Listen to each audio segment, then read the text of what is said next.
Nuevamente nos encontramos para seguir avanzando en nuestra materia, Evangelismo y Misión en la Era Posmoderna, Desafíos de la Iglesia en el siglo XXI, un mundo de cambios y complejidades. Y en esta oportunidad quisiera invitarte a que juntos estemos hablando acerca de un mundo que le ha dado la espalda a Dios, nuestra octava unidad, y seguimos avanzando en nuestra materia. Para comenzar, esta afirmación no es menor. El mundo, denodadamente y por lo que podemos ver y palpar día tras día, ha decidido darle la espalda a Dios en diversas índoles y en diversos factores.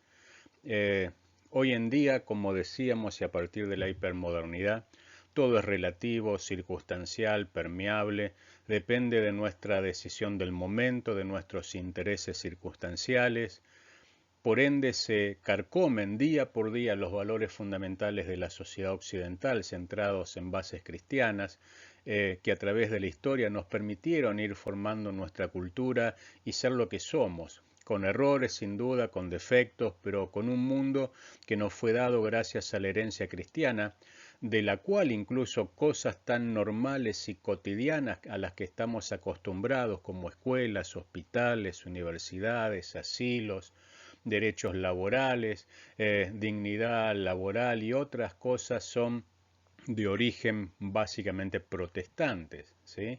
Eh, y entender que la dignidad de las personas a partir de la obra de Jesús en la vida de cada uno de ellos es diferente y es lo que marca una real diferencia. Sin embargo, hoy en día todo esto es relativo, todo esto, como decimos, es circunstancial y depende de los intereses personales en cada momento en el día a día. Se pretende carcomer fundamentalmente a partir de la ideología de género y ideologías asociadas los cimientos de la familia, de la santidad del matrimonio, de la seguridad del hogar, de los valores cristianos, de la igualdad de derechos, del libre acceso a la justicia, la educación, la salud, la formación espiritual de las personas. Y esto en parte es responsabilidad de la Iglesia porque no ha sabido ocupar los lugares que tuvo que haber ocupado, ni ha sabido instar a nuestros jóvenes a formarse, a prepararse para que con valores cristianos puedan ocupar ellos lugares de preeminencia y de decisión, tener más cantidad de obviamente parlamentarios cristianos, jueces cristianos, docentes universitarios cristianos, empresarios cristianos, no de nombre ni denominacionalmente, sino apegados a valores y a una ética cristiana que sin duda haría mucho más llevadera la vida en sociedad en este tiempo. Un mundo que le ha dado la espalda a Dios y que sigue encaminándose hacia una degradación constante y permanente, diría el apóstol San Pablo, casi hacia una depravación de valores y dando rienda suelta a su carnalidad y a sus apetitos del momento.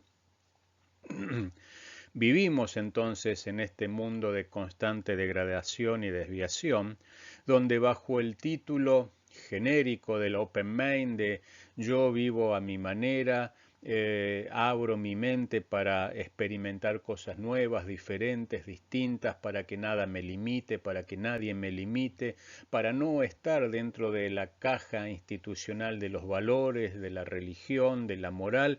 Yo quiero vivir mi vida de manera plena, como a mí me gusta, y experimentando cosas nuevas y con una mente abierta que me permita, dicen hoy muchas personas, experimentar sensaciones diferentes y distintas. Y eso no es malo, es parte de este principio de mi open mind. Esto es lo que van a decir muchas personas.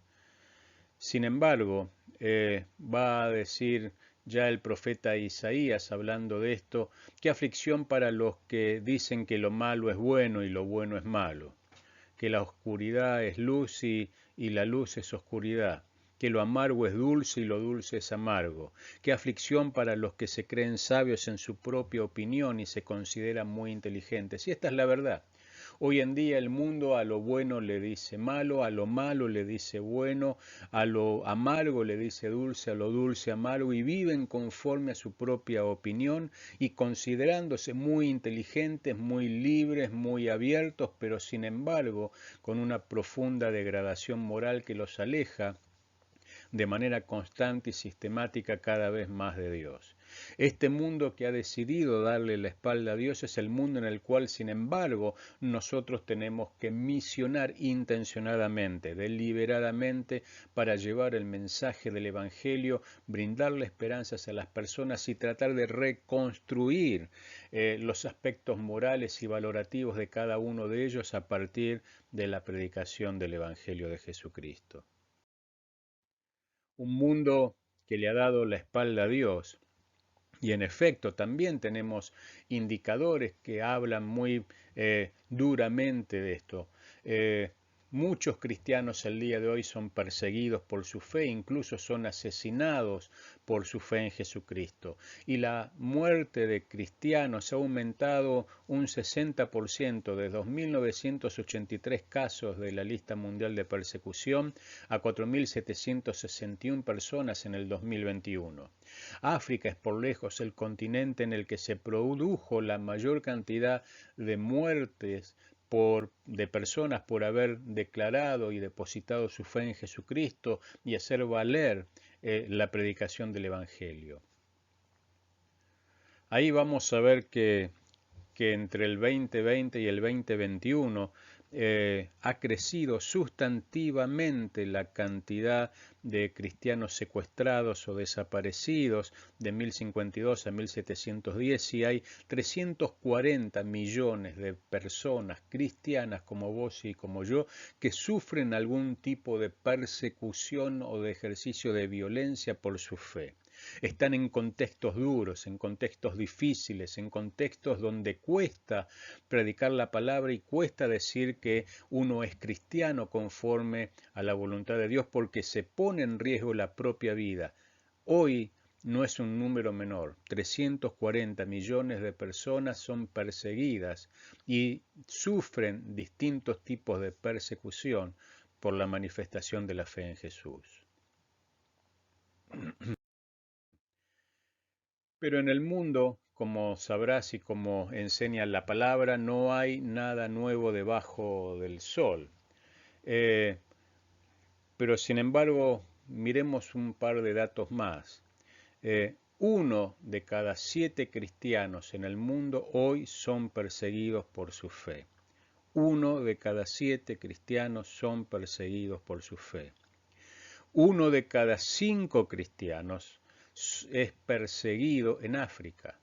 Cada 5 cristianos, uno es perseguido por su fe en Jesucristo en el continente africano.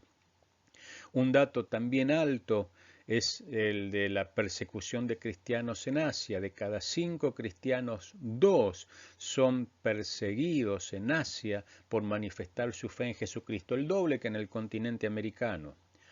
Uno de cada 4 cristianos son perseguidos en América Latina por la manifestación de su fe. Y este no es un dato menor. 360 millones de cristianos sufren niveles altos de persecución durante el último año o sufrieron distintos niveles de persecución durante el último año.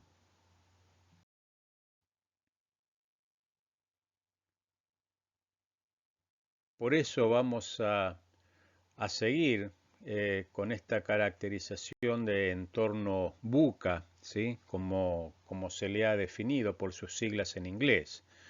Un mundo donde hay mayor volatilidad de valores morales y de todo tipo, un mundo con mayor incertidumbre, un mundo mucho más complejo que el que nosotros nos criamos de chico, un mundo mucho más ambiguo en la apreciación de la realidad y de los valores. Esto es el entorno Búcar, volátil, incierto, complejo, ambiguo, y estas son gran parte de las características del mundo hipermoderno, de la sociedad hipermoderna que cada uno de nosotros sufre a diario.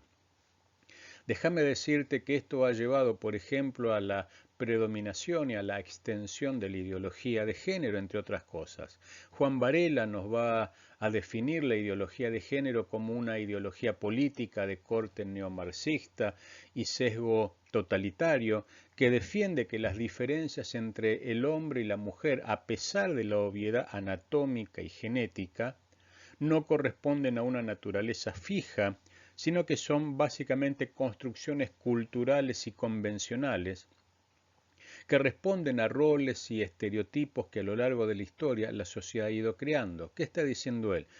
Más allá de la evidencia de las diferencias biológicas y anatómicas, para los proponentes de la ideología de género, el sexo, es simplemente una construcción cultural, convencional. Uno es lo que elige ser y no, van a decir ellos, lo que la sociedad rotula que nosotros tenemos que ser. Ahora bien, eso lo dicen más allá, repito, de nuestras diferencias biológicas y anatómicas evidentes, o sea, no fundados en la genética y en la ciencia. Él va a decir, y en torno a este discurso se desarrolla toda una maquinaria sociopolítica que por intereses que ahora mencionaremos más adelante, el autor está comenzando su libro, actúa como ideología impuesta en muchos países e incluye multas e inhabilitaciones a profesionales que se opongan o critiquen. Esto es, son prácticamente de un pensamiento único y unidireccional. Todo lo que se opone a ellos van a perseguirlo, van a radiarlo, van a ideologizarlo y van a tratar de ejercer alguna presión para que deje de manifestar libremente su opinión y su forma de pensar. En este entorno moderno donde todo es relativo y donde todo es ocasional, la ideología de género cobra un auge particular y cada vez más importante y manifiesto en la sociedad contemporánea. Ahora bien, si seguimos avanzando como ejemplo, ¿qué es la ideología de género? Joseph Ratzinger, el papa anterior, Benedicto XVI, va a decir que es la expresión máxima del ateísmo, ¿no? De una criatura contra su condición propia de criatura. Él así lo define. La ideología de género es la última rebelión de la criatura contra su condición de criatura. Con el ateísmo, el hombre moderno pretendió negar, la existencia de una instancia exterior que le dice algo sobre la verdad de sí mismo, sobre lo bueno y sobre lo malo. Con el materialismo, el hombre moderno intentó negar sus propias exigencias y su propia libertad, que nacen de su condición espiritual. Ahora, con la ideología de género, el hombre moderno pretende librarse incluso de las exigencias de su propio cuerpo, limitantes del cuerpo, diría yo, y se considera un ser autónomo que se construye a sí mismo, una pura voluntad que se autocrea y se convierte en un Dios para sí mismo. Esta es la realidad del hombre hipermoderno. Se autorrecrea a sí mismo a espalda de Dios a partir de una centralidad basada en su independencia ética y moral, y con eso está tratando incluso de propiciar, aunque no se dé cuenta, la negación de la criatura por la criatura misma. Hay 5 corrientes predominantes que van a dar sustancia, que van a dar contenido a la ideología de género. Estas 5 corrientes son la corriente lésbica o lesbiana, la corriente gay, homosexual en cada una de sus formas, todo lo que tiene que ver con el transgénero, con aquellas cosas que están vinculadas a la bisexualidad y a la teología y a la doctrina o posición queer. Eh, y vamos a ver que todo esto comenzó a partir de precursores intelectuales que allá por principios del siglo pasado, en la llamada Escuela de Frankfurt, empezaron a pensar cómo hacer por aquel entonces comunismo o marxismo, una redefinición que le permita al marxismo ser mucho más eficiente en su estructura de pensamiento y alcanzar mayor cantidad de personas. Y será entonces a partir de 1923 que un grupo de intelectuales, filósofos, científicos, críticos, se comenzaron a reunir para pensar, como te decía, en un nuevo marxismo, que hoy conocemos como neomarxismo o marxismo cultural. Eran los miembros del Instituto de Investigaciones Sociales de la Universidad de Frankfurt, que bajo la dirección de Carl Grunberg empezaron a idear y a pensar elementos que les permitan redescubrir y recuperar elementos del marxismo, pero potenciarlos para una mayor difusión. Entre ellos estaban Karl Grunberg, Max Horkheimer, Teodoro Adorno, Herbert Marcuse, Walter Benjamin y otros. ¿Y cuál era la idea? Ellos propiciaban un resurgimiento de un nuevo marxismo, pero no con los métodos tradicionales de la lucha de clases, de la lucha revolucionaria, del proletariado para superarse y oponerse a la burguesía capitalista, sino que empezaron a decir esos métodos no están dando el resultado esperado. ¿Cómo podemos hacer para contrarrestar esto? Y allí pensaron que la cultura era un elemento importante para la formación y propagación del nuevo marxismo. La meta de ellos era quitar del medio las instituciones cristianas, fundamentalmente occidentales, tradicionales, para facilitar el auge rápido del marxismo cultural y al mismo tiempo desequilibrar, desestructurar, opacar, en el fondo tratar de matar las instituciones centrales de la cultura occidental, el matrimonio, la familia, la justicia, la educación y la iglesia. Hoy en día uno de los bastiones que se oponen a este marxismo cultural, a esta nueva forma de marxismo o de nuevo marxismo o neomarxismo, es sin duda la iglesia. Por ende, van a chocar y a confrontar tanto contra la iglesia y los valores eclesiásticos.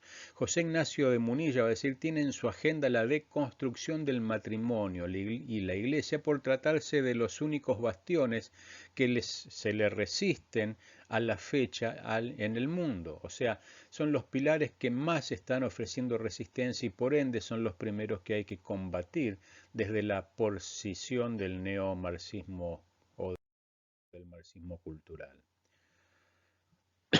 Perdón, en todo este proceso de ideologización y de estructuración de nuevo pensamiento, de la propiciación de una cultura hegemónica, va a aparecer un autor de prestigio que va a dar un importante aporte y es Antonio Gramsci. Él va a decir en su antología, en el volumen 1, que el proletariado, o sea, las masas más pobres, pueden convertirse en clase dirigente y dominante en la medida que tengan un sistema de alianza de clases que le permita a ellos unificar toda la fuerza y el poderío que tienen de manera segmentada a fin de poder luchar contra el capitalismo y el Estado burgués. Esta mayoría de población trabajadora, en la medida que consiga unirse y obtener un consenso común y compartido, fundamentalmente en aquel tiempo en las masas campesinas, sin duda va a ser un impacto que va a desestabilizar a la clase burguesa. ¿Cuál sería el agente aglutinante de estas nuevas alianzas? La cultura. Y él dice, textualmente, el campesinado está fuertemente dominado en términos culturales y en su visión del mundo por la burguesía. Y eso es lo que quiere romper Gramsci, utilizando como medios de movilización de las masas a la cultura. La cultura y las masas son los dos pilares sobre los que se va a centrar el neomarxismo o el marxismo cultural a los efectos de poder dar embate, lucha y resistencia a las instituciones del capitalismo occidental. Será Michel de Foucault, otro gran pensador, el que vino a reforzar esta idea. Él tenía una inclinación o encomiaba a los delincuentes porque decían que en realidad no eran delincuentes, sino eran fruto de la sociedad y por ende era consecuencia de todos los desajustes y desvalores sociales. Apoyaba la sodomía y un montón de cosas más, pero él también va a ser uno de los intelectuales que va a pensar en esta nueva forma de marxismo cultural. Y respecto de la ideología de género, se va a sumar Simone de Beauvoir, la fundadora del feminismo, quien sostenía que La definición de mujer del contexto y de la sociedad occidental es simplemente una construcción cultural. Ella dice no se nace mujer, se llega a ser mujer o no voluntariamente, pero depende no ya de la estructura biológica, genética e incluso de la imposición social, sino de la voluntad de cada una de las mujeres. Algunas se sentirán mujer y otras no. El neomarxismo busca sus objetivos a través de cuatro medios claves. Básicamente, en primer lugar, la aparición masiva invasiva de los movimientos asociativos. ¿Qué es esto? Los diversos movimientos culturales, universitarios, ecologistas, indigenistas, feministas, allí tratan de prender sus ideas para tratar de hacer dos cosas. Primero, conseguir mayor credibilidad social y a partir de la creencia de las masas de la ideología de género darle un cierto reingambre social y un contenido de tracto social bajo el pretendido derecho humano o los derechos humanos. Ellos van entonces a buscar que todos estos movimientos que antes hubieran sido las clases más proletariadas se puedan construir credibilidad social y obtener mayor masividad.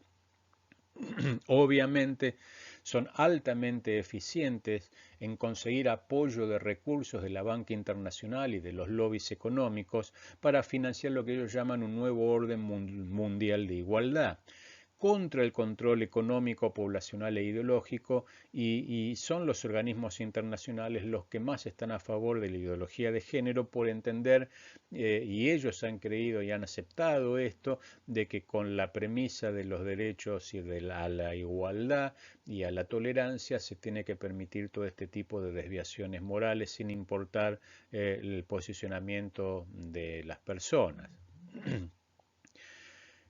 Otra metodología indirecta, pero que en definitiva ellos terminan usando, es la incapacidad política de nuestros parlamentarios, de nuestra clase dirigente, que no sabe cómo lidiar con todos estos temas y fundamentalmente la ausencia de parlamentarios y funcionarios, o no ausencia, mejor dicho, la poca cantidad de parlamentarios y funcionarios con principios bíblicos, cristianos y valores cristianos que puedan enarbolar la defensa de la vida, la familia y los derechos asociados, como el derecho a la educación de nuestros hijos, el derecho a la libertad de conciencia, el derecho a la libertad religiosa y demás.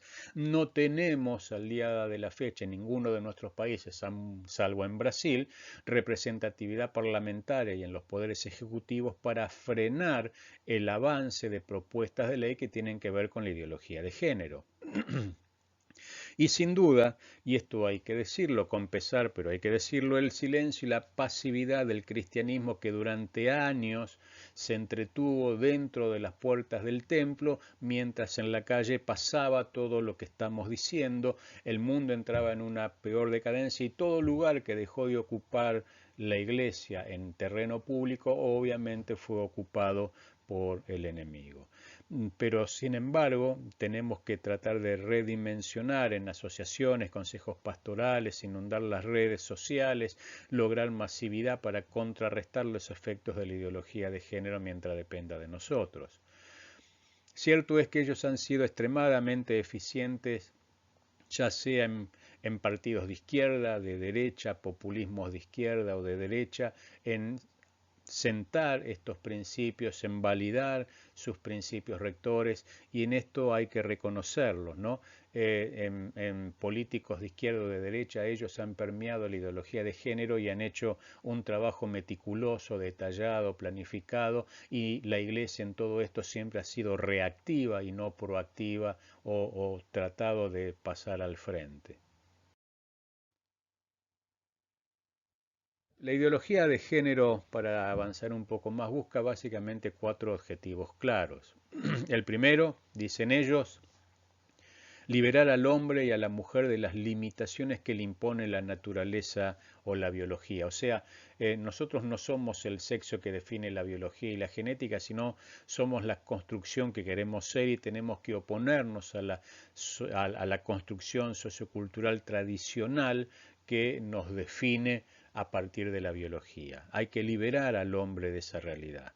Hay que conseguir la destrucción de la familia y el matrimonio como instituciones sociales básicas, relativizando la importancia de ellos, porque ¿cuál es la idea? Relativizar todos los valores de la sociedad y de las instituciones. Cuanto más relativa sea la moral y los principios de estas instituciones, en definitiva más relativa va a ser la eficiencia de ellas en la sociedad.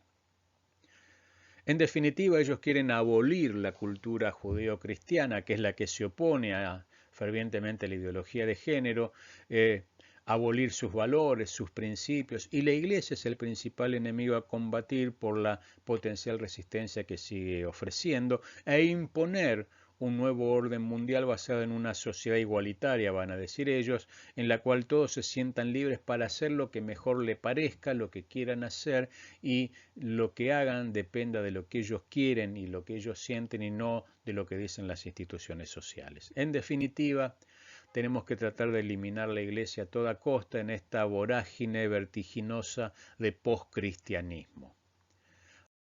Ahora, para ir resumiendo, hay 10 mandamientos básicos de la ideología de género. Ellos están a favor del feminismo radical, hay una cultura casi de sospecha sobre el hombre, sobre todo qué hacer del hombre, y por eso hablan del patriarcado. Ellos quieren sentar las bases de un igualitarismo que sea capaz de ir más allá de las diferencias biológicas para que cada uno haga con su cuerpo lo que quiera. Son profundamente anticristianos. Están basados en la libertad sexual extrema, incluso hay hasta una teología queer que va a hablar y mencionar esto. Ellos dicen tenemos que colonizar ideológicamente la sociedad y adoctrinar desde la infancia a los chicos con estos principios para que las nuevas generaciones sean afines a la ideología de género. La idea es relativizar todo tipo de moral y la negación de los valores universales y éticos para que todo pueda ser válido, tender a un liberalismo ético donde el aborto sea libre, la promiscuidad sea libre, la pedofilia, el bestialismo y cualquier otra forma, el ateísmo y cualquiera de los sismos que están dando vueltas por ahí, centrados obviamente en que en el individualismo y el hedonismo, el placer por el placer mismo, casi en un contexto de dictadura ideológica, porque todo el que no piensa como ellos no tienen derecho a opinar, no tienen derecho a expresarse, ni tienen derecho a manifestar su voz. La búsqueda de la destrucción ontológica básicamente del ser humano. Ahora, esta teología queer, desde Foucault hasta Judith Butler, no solamente hoy en día es una corriente teológica que dice y usa la Biblia incluso para justificar sus posiciones, diciendo que la Biblia apoya la diversidad de géneros y la diversidad de orientaciones sexuales. Va a decir Judith Butler que la teología queer es un conjunto de ideas sobre el género y la sexualidad humana que sostiene que los géneros, las identidades sexuales y las orientaciones no están esencialmente inscriptos en la naturaleza biológica humana, sino que son resultado de construcciones sociales y que pueden variar en cada sociedad. A tal punto esto se ha desarrollado y avanzado que al día de hoy ya cuentan con una Biblia de estudio de teología inclusiva donde están focalizados extrapolando pasajes de sus contextos, todos estos contenidos de teología queer, y hoy es una realidad que incluso están difundiendo mediante el uso de esta Biblia de estudio. Sin duda estamos en los tiempos finales. Las palabras de Jesús en Mateo 24, Marcos 13, Lucas 21, hablan de esta tensión de lo que va a suceder en los últimos tiempos y de la misión que la Iglesia tiene que desarrollar en los últimos tiempos. Las guerras y rumores de guerra, los falsos profetas y maestros, el cambio climático y los desastres naturales, las enfermedades y pandemias, la persecución de cristianos, el aumento de pecado y maldad, el amor de muchos que se va a ir enfriando. Esta es una realidad que no podemos soslayar e incluso fue profetizada por el Señor Jesús en persona diciendo que en los tiempos finales esto sucedería y es lo que está sucediendo y tenemos que vivir con este contexto de tensión y cumplir nuestra misión en esta profusa cantidad de señales que se están cumpliendo en este tiempo. Una expresión voy a utilizar y es la de cristianismo pagano. Y voy a usar esta expresión en dos sentidos, básicamente. En primer lugar, teniendo en cuenta la cantidad de cristianos que al día de la fecha viven vidas ambivalentes, mediocres, plagadas de prácticas rayantes con la doble vida y el pecado, cristianos mediocres que hacen que el cristianismo en parte sea pagano, y el segundo haciendo alusión a un libro de Frank Viola y George Barna, Paganismo en tu cristianismo, en el cual si uno se pone a analizar muchas prácticas y ritos de nuestras iglesias evangélicas, a veces rozan más prácticas paganas sincréticas que prácticas fundadas en el Nuevo Testamento. Este cristianismo pagano que ha sido débil a la hora de crear identidades, a la hora de formar discípulos y de predicar la verdad central del Evangelio, que es la cruz de Jesucristo, tiene que repensarse para poder hacer frente a este mundo que ha decidido darle la espalda a Dios. Y tenemos que reflexionar sobre la realidad de que muchas iglesias durante décadas se centraron más en la teología de la prosperidad, en eventos de todo tipo, que en la centralidad de la misión y se encerraron puertas adentro de la iglesia en vez de salir a la calle con el mensaje de luz y esperanza del Evangelio. Hemos perdido relevancia. Hoy somos muchos más evangélicos que hace años atrás, pero no tenemos la suficiente relevancia pública. Hay una creciente pérdida de influencia del cristianismo como factor de influencia social y de la iglesia institucionalidad como agente socializador. No obstante esto, la religión, Dios sigue estando presente, porque nos va a decir Iván Petrella que las religiones son, para bien o para mal, nos gusten o no, un fenómeno global, universal y esencial a todo ser humano, y esto es así de manera inalterable al día de hoy. El problema no es Dios, somos nosotros como representantes de Dios. Y esto es evidente en el contexto latinoamericano. Eh, Hoy los evangélicos, en una encuesta que podríamos llamar conservadora, dice que los evangélicos representan el 20% del total poblacional de América Latina. Sin embargo, no tenemos el impacto social que deberíamos tener y como decíamos hay muchos cristianos que viven vidas que son ambivalentes. Este fenómeno no puede ser estudiado a partir de las premisas de la religión institucional, sino a partir de las premisas de la religión vivida. ¿Qué es esto? Mirar, observar, palpar cómo se vivencia la fe de manera individual en cada una de las realidades cotidianas de los hermanos de nuestras congregaciones. Lo que ellos experimentan en el día a día es la religión vivida, lo que ellos sienten, lo que ellos perciben y lo que ellos hacen. Pero sin duda, pese al crecimiento numérico, no estamos teniendo el impacto debido y la realidad de un mundo con profunda degradación moral que ha decidido darle la espalda a Dios es hoy una realidad en la cual la Iglesia tiene que misionar y tiene que hacerse cargo. Desde ya muchas gracias por tu tiempo, por tu atención y nos volveremos a ver en el próximo encuentro. Dios te bendiga.